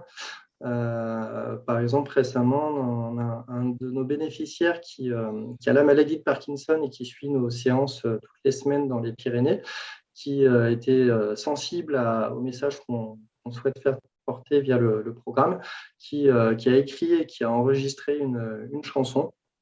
Voilà, et cette personne-là, du coup, elle vient à nos cours chaque semaine en faisant 20 km aller, 20 km retour à vélo. Donc, ça fait partie des petites pépites qu'on a aussi parmi nos bénéficiaires qui nous donnent envie de continuer à faire porter ces messages. Voilà, j'espère que j'ai été clair, que je n'ai pas trop débordé sur le temps qui m'était accordé. Non, c'était parfait. Merci Sébastien Simoneau d'avoir été avec nous. On a un dernier focus direction la métropole de Lyon, mais on a un petit problème de connexion avec Virginie Bourdin. Donc, je ne sais pas si elle va nous rejoindre ou pas pendant les 8 minutes qui nous restent. Pierre, on peut peut-être commencer à à voir s'il y avait des questions à nos intervenants. Oui, pas mal de questions. On peut reprendre dans l'ordre des Oui. intervenants peut-être. Pour Bruno Flinois, des questions sur la prise en charge de l'entretien des véhicules qui sont mis en autopartage. Ensuite, des questions qui concernent le rayon d'action, le rayon d'usage des véhicules, la durée de location. Également, est-ce que vous travaillez avec des opérateurs de bornes électriques particuliers? Et enfin, est-ce que vous envisagez de l'autopartage avec des voiturettes électriques ou des quadricycles électriques? Oh, c'est beaucoup de questions. Alors, je reprends dans l'autre sens, comme ça, celle que j'ai oubliée, vous me direz. Donc, en partant de la fin, on a déjà des opérations avec des quadricycles dans certaines villes pour des personnes sans permis. Donc, ça fonctionne. On sait faire vélo, voiturette, voiture et véhicules utilitaires légers électriques, donc tout ce qui est électrique. Ça fonctionne. Deuxièmement, vous avez posé la question du nettoyage. Alors, c'est la première question, je vais dans n'importe quel sens, mais le nettoyage, donc très souvent, les collectivités pour qui nous gérons le partage sont propriétaires de leurs véhicules et de leurs bornes de charge, tout simplement parce que c'est des marchés publics, donc ils allotissent les marchés publics. Donc, nous ne sommes que la plateforme et ils ont des compétences internes pour faire l'entretien des véhicules. La maintenance est toujours faite chez le constructeur, distributeur de leurs véhicules. Mais nous proposons directement ou en partenariat de sous-traitance aussi des solutions d'entretien sur site avec du nettoyage écologique pour ceux qui le souhaitent. Voilà, il manque deux questions du milieu. C'est concerné le rayon d'usage. Voilà, le rayon d'usage et location. la durée de réservation. Donc, par défaut, notre système propose une réservation de 30 minutes jusqu'à 72 heures, mais c'est nos clients qui définissent si ça marche à la demi-heure ou si ça va marcher par tranche. Et c'est eux qui définissent les règles de blocage des réservations. Donc, on a des services qui sont fermés la nuit, mais la réservation ne peut pas dépasser la nuit. Donc, c'est juste vraiment de la réservation quotidienne. Et des services qui sont fermés la nuit, ce que nous conseillons toujours. Alors, on ne ferme pas la nuit, hein, c'est toujours du 24/7. Ce qu'on ferme, c'est la possibilité de prendre un véhicule la nuit et de le ramener la nuit. Voilà, pas besoin que j'en dise plus, je crois que tout le monde aura compris l'intérêt. Par contre, vous pouvez très bien prendre un véhicule le mardi à 4 heures de l'après-midi et le rendre le lendemain à 8 heures du matin. Ça, c'est toujours possible. Donc, c'est la collectivité qui décide toutes les règles, les tarifs, les conditions de durée, le nombre de réservations successives, puisqu'on peut aussi limiter le nombre de réservations successives. Les formules, il y a plusieurs formules, donc on peut donner des conditions liées vraiment à l'inclusivité. Donc, les gens nous rajoutent un document qui a été validé avec la collectivité, soit pour prendre l'exemple de WeMove, parce qu'ils sont donc en recherche d'emploi, soit parce que leur condition sociale fait qu'ils sont au RSA ou équivalent, et donc du coup, on leur applique telle ou telle tarification. Et dernier point, on fait des véhicules qui sont ouverts entre des usages dits B2B, donc professionnels, et des usages B2C, donc dits particuliers. Et donc, nous savons donner aussi, bien sûr, un avantage à l'usage professionnel pour être sûr que l'employé puisse faire sa mission au quotidien et ne dise pas ou ne soit pas embêté par l'ouverture du véhicule auprès d'usagers autour en disant j'ai plus de véhicule puisqu'on m'a pris le véhicule. Voilà. Donc, on leur donne des garanties, des avantages d'accès et après, les autres vont utiliser le véhicule. Et sur les territoires périurbains et ruraux, ça marche très bien parce qu'en fait, ce n'est pas l'horaire, l'instantanéité le plus important. Ce qui est important, c'est le déplacement. Donc, j'ai besoin d'aller voir ma grand-mère, j'ai besoin d'aller chez le docteur. Et si je pars 1 heure plus tôt ou si je dois préparer mon voyage bien longtemps à l'avance, il n'y a pas de problème. Si je dois décaler aussi, il n'y a pas de problème. Ce n'est pas comme dans les très grandes villes où à l'instant T, je veux prendre tel ou tel moyen de transport. Et donc, je réfléchis en termes de prix et d'intérêt lequel je vais prendre. Très bien, merci. Des questions pour Marion-Georges, maintenant pour Solicycle. Est-ce que vous avez une proposition spécifique pour les administrations ou les entreprises? Alors, vous l'avez évoqué, je crois, dans votre présentation, en mentionnant le fait que vous pouviez vous déplacer. Une question sur la manière de récupérer les vélos que vous utilisez. Et également, un point, est-ce que vous êtes intéressé à la cyclo-logistique? Oui. Alors, on a une offre de service spécifique aux entreprises, aux administrations. Donc, généralement, ça se passe soit en lien avec le service développement durable. Parfois, ils ont un interlocuteur spécifique à leur plan de mobilité. Il faut savoir que les entreprises et les administrations sont dans l'obligation de mettre en place un plan de mobilité en interne, donc pour faciliter les déplacements de leurs collaborateurs. Donc, ça comprend tout type de déplacement, hein, y compris de mettre à disposition des informations sur les plans de bus, etc. Mais donc, parmi ces modes de déplacement, il y a les vélos. Donc, les entreprises font appel à nous pour proposer des services vélos à destination de leurs collaborateurs. Donc, on se déplace en entreprise pour soit réparer les vélos des collaborateurs, soit entretenir des flottes de vélos que l'entreprise met à disposition de ses collaborateurs, soit mettre en place des moments un peu plus conviviaux d'animation lorsque l'entreprise a envie de proposer un moment fédérateur pour ses collaborateurs pour qu'ils apprennent à réparer eux-mêmes leur vélo. Voilà pour les entreprises. L'autre question, c'était, pardon, Pierre. Sur la récupération des vélos, pardon, et sur la cyclo-logistique. Ok. Les modes de collecte de vélos sont variés. Il y a l'apport volontaire, donc il y a énormément de particuliers qui nous apportent des vélos. On a des partenariats avec des bailleurs sociaux qui nous demandent de venir évacuer les encombrants, les vélos spécifiquement qui sont dormants en cave ou en locaux à vélo. Donc, c'est une prestation qu'on propose aux bailleurs. On a des dons aussi de grandes enseignes sportives ou de boutiques cycles et on a des partenariats avec des déchetteries. Et la dernière question, la cyclo-logistique. Alors, actuellement, non, Solicycle ne fait pas de livraison à vélo sur les territoires où ils sont présents. C'est quelque chose qu'on étudie sur un territoire sur lequel on est en train de finaliser une étude pour créer un nouvel atelier vélo. Et il y a une demande spécifique du territoire pour développer la livraison à vélo. Par contre, on a des partenaires que je pourrais citer en Île-de-France qui sont spécialisés, des structures d'insertion qui sont spécialisées sur la cyclo-logistique et la livraison à vélo. Donc, c'est plutôt des partenaires qu'on a aujourd'hui et notamment, on monte avec ces partenaires un PTCE, pôle territorial de coopération économique, qui s'appelle l'École des métiers du vélo du Grand Paris, où on crée une filière sur tous les débouchés et les métiers du vélo. Très bien, merci beaucoup pour ces éléments. Et une dernière question pour Sébastien Simoneau de Ciel Bleu qui concerne l'observation du taux de personnes qui changent de mode de transport et peut-être plus généralement, comment vous observez l'évolution de l'accompagnement et les effets de l'accompagnement sur les changements ou pas de comportement de mobilité et le passage d'un mode de transport à un autre?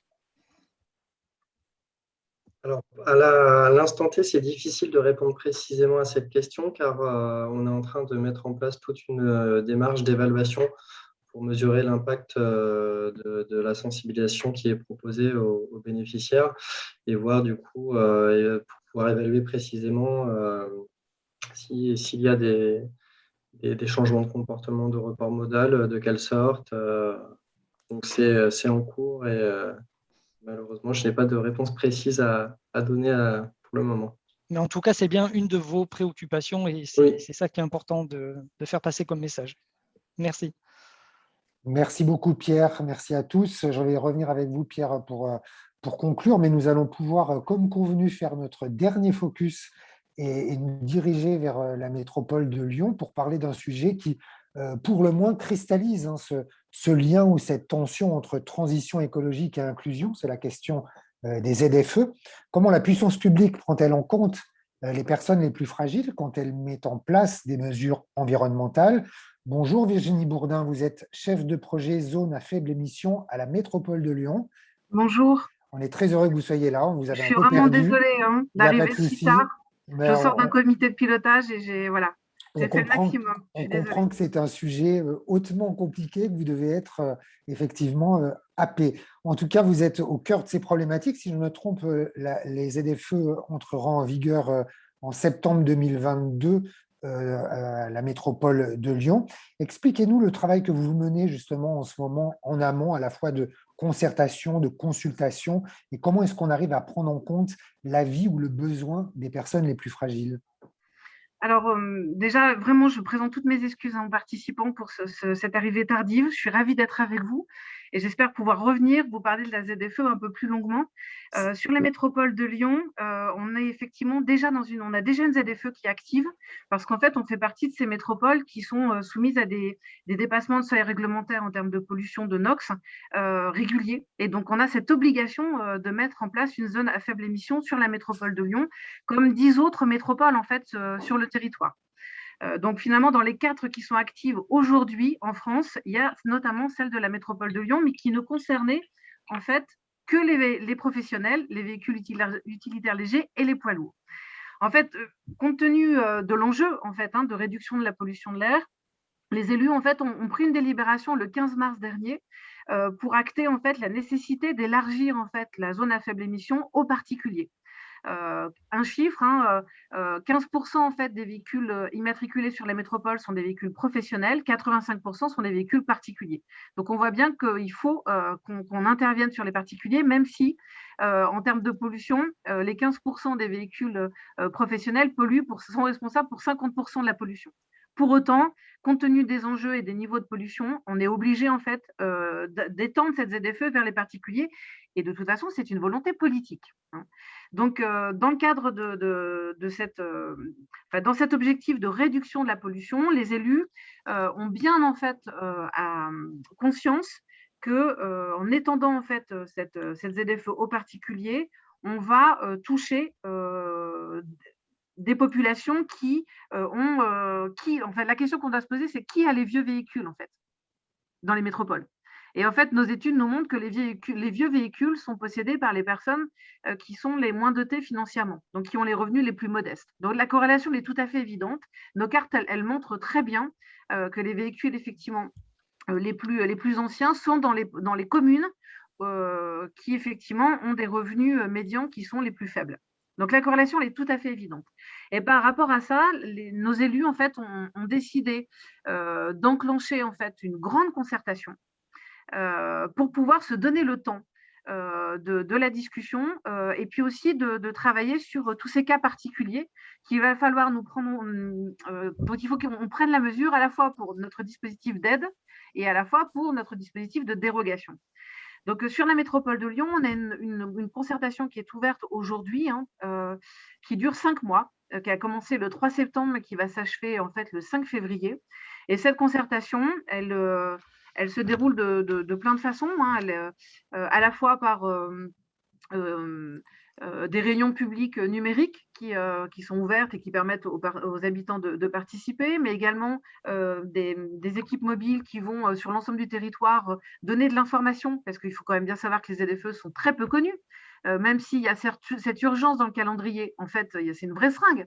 Et les dispositifs vont arriver, ils vont s'enclencher à une vitesse accélérée, alors qu'on n'aura pas pris le temps finalement de consulter la population. Et il y a un enjeu énorme en fait à les consulter. Donc je vous dis, nous, ils ont pris ce parti de 5 mois de concertation. Et pendant ces 5 mois, il y a ces réunions publiques, il y a des rencontres sur le territoire en termes d'information pour susciter aussi l'intérêt. Et il y a notamment des focus group, c'est ça? Alors, il y a eu en amont de cette démarche, en effet, vous avez raison, Francis, des focus group qui ont été réalisés avec les populations modestes pour effectivement comprendre comment elles pouvaient réagir face à cette annonce, en fait. Comment est-ce qu'elles réagissent justement face à ce genre de dispositif? Francis, elles ont été sidérées. Ça, pour nous, ça a été un grand enseignement. On a commencé par ces focus group. En gros, en fait, dans ces focus group, on commençait tout doucement à leur poser la question de voilà, votre rapport à la voiture. Voilà, ils ont un rapport à la voiture, bien évidemment, c'est la liberté, très bien. Donc, ils s'exprimaient là-dessus. Ils ont besoin de leur voiture. Que pensez-vous en fait des enjeux environnementaux? On est complètement d'accord sur le sujet. Il faut évidemment résoudre cette problématique de la pollution de l'air. Très bien, on a un outil, c'est la ZFE. Voilà le périmètre et voilà ce qui va se passer. Et alors là, sidération, rideau, sidération. Enfin, je veux dire, il n'y a pas d'autre mot. On a même eu un monsieur qui a fait un malaise. Très clairement, ça a été très violent. Et quand on a eu le retour de ce premier focus group, où nous, on proposait des aides, on proposait du conseil, on proposait plein de choses, en fait, j'ai envie de dire, on pouvait proposer la terre entière. En fait, ça ne suffisait pas parce qu'en fait, on touchait à quelque chose de profond qui était leur liberté de se déplacer. Et outre le fait que pour un certain nombre d'entre eux, c'était impossible en fait de changer de véhicule, qu'ils n'ont pas les moyens en fait très concrètement, et que s'ils n'ont pas leur véhicule, ils sont de toute façon dans les territoires où les transports en commun ne sont pas forcément toujours au rendez-vous.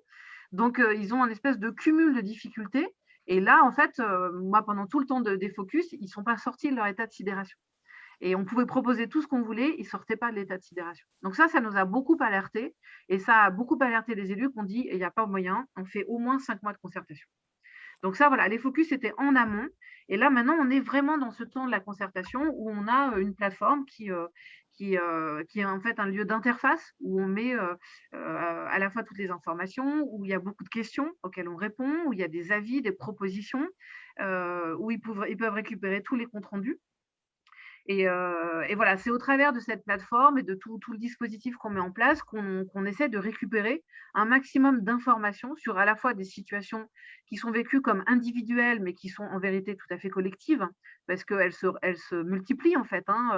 Et c'est bien tout ce travail-là, en fait, tous ces matériaux voilà, qu'on va récupérer. Tout ça va se terminer le 5 février, et à partir de là, on va faire un bilan de concertation qui va nous permettre de prendre la mesure de qu'est-ce qu'on fait comme dispositif d'aide et qu'est-ce qu'on fait comme dérogation.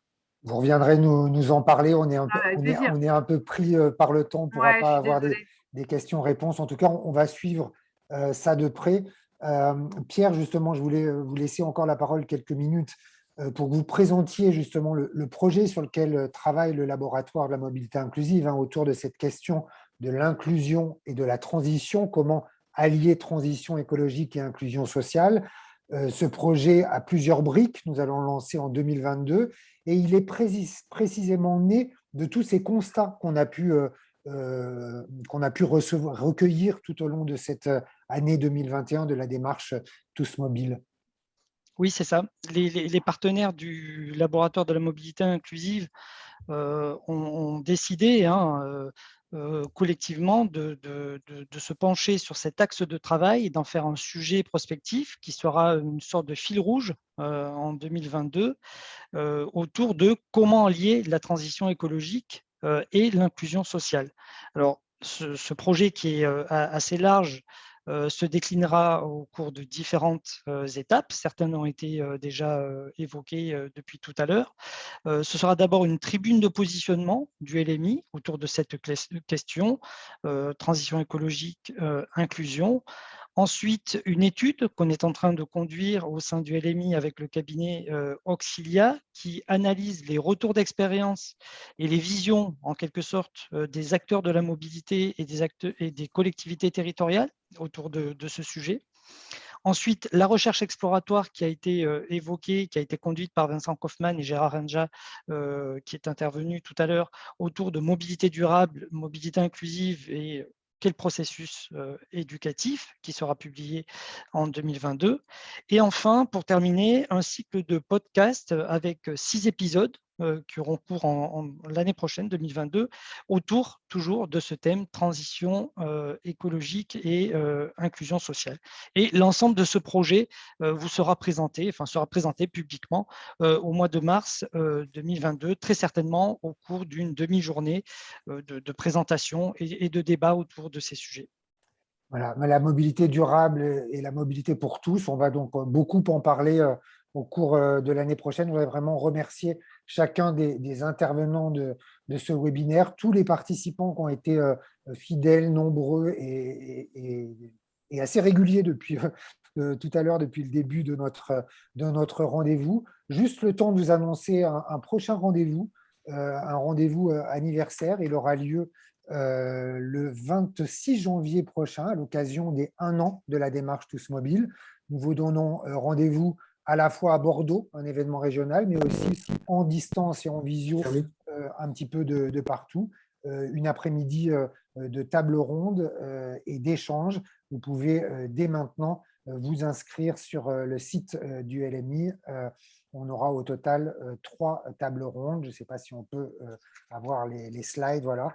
On fera un retour sur la démarche Tous Mobiles, les premiers constats. Nous aurons des témoignages d'acteurs locaux de la mobilité solidaire et des témoignages de collectivités et puis un temps d'échange avec les participants.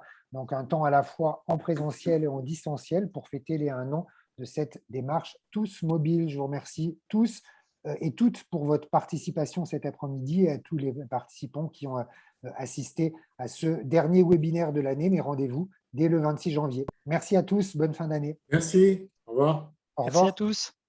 Au Merci. revoir. Merci. Au revoir. Merci, au revoir.